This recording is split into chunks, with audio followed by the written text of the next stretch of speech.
तो गाइस आप पहले ये वीडियो देखिए। आपने क्या गलती की कि आपको जेल आना पड़ा? गुरुजी, मैं बाहर ठेकेदारी करता था। मेरा नाम भी भीम है और मैं काम भी तोड़ फोड़ का करता था भीम कालम का ही। तो वो मुझे 300 रुपए दे देते थे।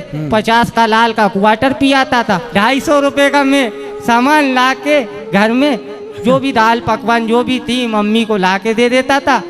हम दोनों मम्मी और हम दोनों प्रेम से पकाते थे और खाते थे।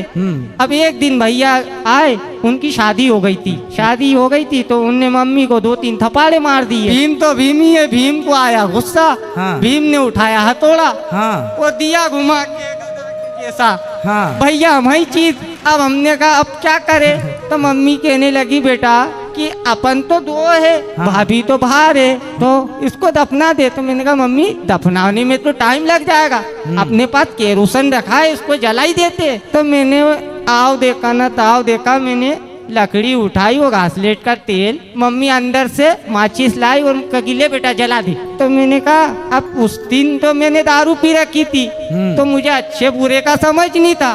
तो मैंने माचिस झटक दी, भैया जल गए। सुबह आई भाभी में ही थी। शाम को वो पुलिस ही ले आई घर पे, कि कहाँ है तेरा भाई? तो मैंने कहा श्रीमान जी मैंने तो मार के जला दिया। पर आपने गलत तो किया ना अपने भाई के साथ? गलत किया कि तो आपको उसका पश्चाताप है या नहीं? मुझे पश्चाताप है गुरुजी। मैं जय श्री कृष्णा कह देता हूँ, मेरे सब पाप धुल जाते। बेटा जय श्री कृष्णा कहना अच्छी बात है, पर ये गुनाह करो किसी की हत्या।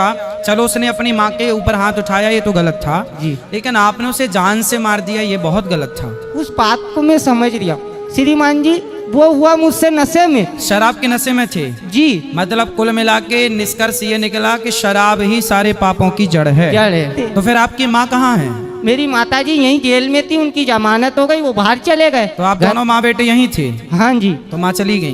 मम्मी की बेल हो गई, जमानत हो गई, वो बाहर चली गई। तो बताओ, माँ ने भी आपका सपोर्ट किया उसकी हत्या में? मतलब चलो वो तो प्रताड़ित थी ही माँ, पर उन्हें भी ऐसा नहीं करना चाहिए था, आपको भी ऐसा नहीं करना चाहिए था। जो पाप हुआ है उसका दंड आपको देखो यहीं मिल गया। जी। अब आप कभी ऐसी गलतियां ना करना जी। दया इंसान के अंदर होनी चाहिए जी। भाई का सम्मान हो। हमारे यहाँ राम और भरत जैसे भाई को आदर्श माना जाता है, और हम राम को मानने वाले लोग हैं, तो हम राम और भरत का इस मार्ग को अपनाएं और उस राह पर चलें। भाई हमारा पिता तुल्य होता है जी। इसलिए भाई के प्रति अच्छा भाव रखना चाहिए, और उस भाई को भी चाहिए।